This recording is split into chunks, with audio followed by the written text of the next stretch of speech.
this session with a riddle, and you have probably heard it, nothing new. There was a horrific accident out of the edge of town, 2-lane highway. It was about dusk and it started to rain, and a father and son were coming back from a sporting event, and they came around a curve and they came face to face with a truck passing another truck. Yeah, bam, head-on collision. So first responders came out immediately, but unfortunately the father passed away at the scene. Now the son was rushed to the hospital in pretty bad shape. So the surgeon's prepping for surgery, comes into the emergency room, operating room, looks at the patient and says, "I can't operate, this is my son." How could that be? Mother. The surgeon is the boy's mother, yes. All right, so that's an old riddle, probably heard it a long time ago. Do you remember back when you first heard it, were you able to solve the riddle? No, because women in medical field, especially a doctor, was not really a huge thought to your average human. Yeah. Now there's one other solution, possible solution to this riddle, which is that the surgeon would be the other dad. But the riddle was developed originally to be a device to have this conversation about gender roles, and so we're going to use that solution that the surgeon is the boy's mom. And yeah, Boston University did a very interesting study recently where they asked a couple hundred of their psychology students and more than 100 of their just children in the area, age 7 to 17. They asked them the riddle. So what percentage of these young folk do you think solved the riddle? Pretty small. Probably a lot. A lot of them. I would say a You lot. think, right? Give me a guess. Like a percentage guess? Yeah. 10. I'll probably say 23. Yeah, well, we want to say, I would want to say at least 50, right? At this point in, so no, 14, so you're close. 14% of the university students and 15% of the children solved this riddle. Wow. Yeah. So Kim, you were just saying, partly, I think in part because still today, 87% of our surgeons in the United States are men. You know, so that's a part of the puzzle here. Well, so we just have a hard time getting into the headspace that a surgeon can be a woman.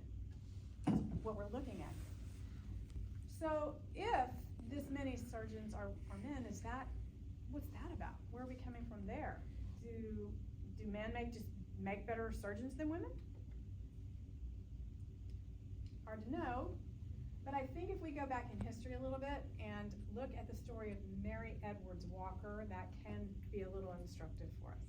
So Mary Edwards Walker graduated with honors from Syracuse Medical College in 1855.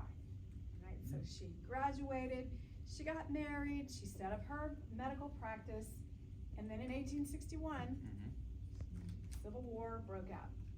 So she said, I want to volunteer. I want to be a surgeon in the Union Army.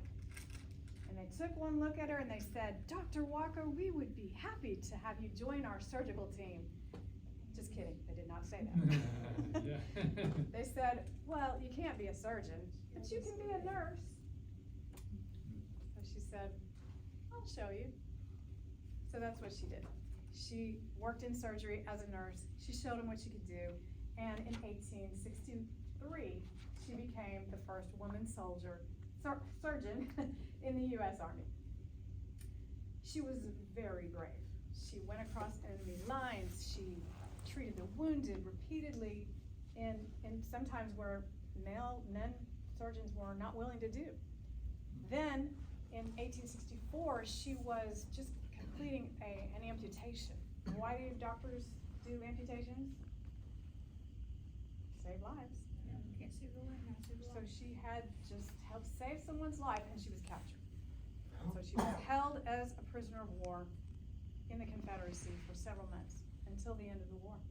And then after the war, she received the military's highest decoration. And still today, she is the only woman ever to have been awarded the Medal of Honor. So she really lived that Medal of Honor, and she wore it.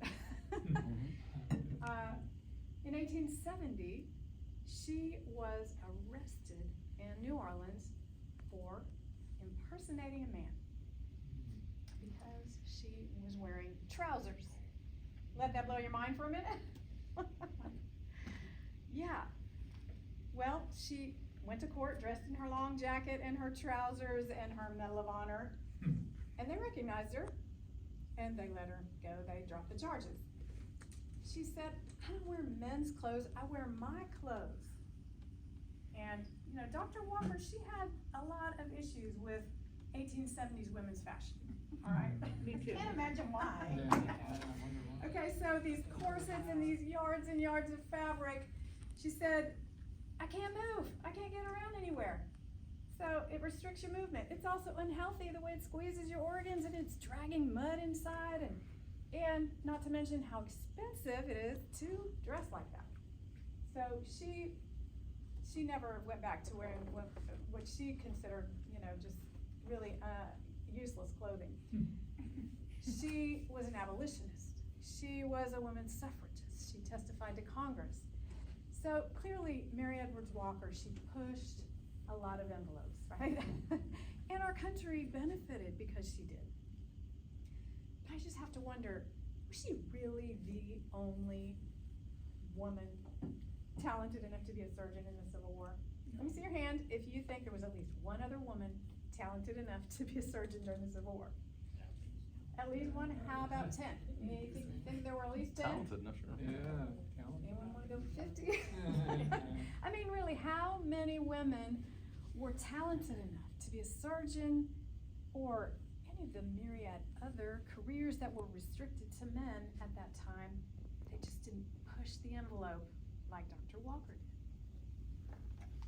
And how did we get to the point where we restricted women's ability to fulfill their potential and share their talents with people who needed them? So we're gonna begin exploring that as we look at this topic of gender equity today. And so you have, this is gonna be a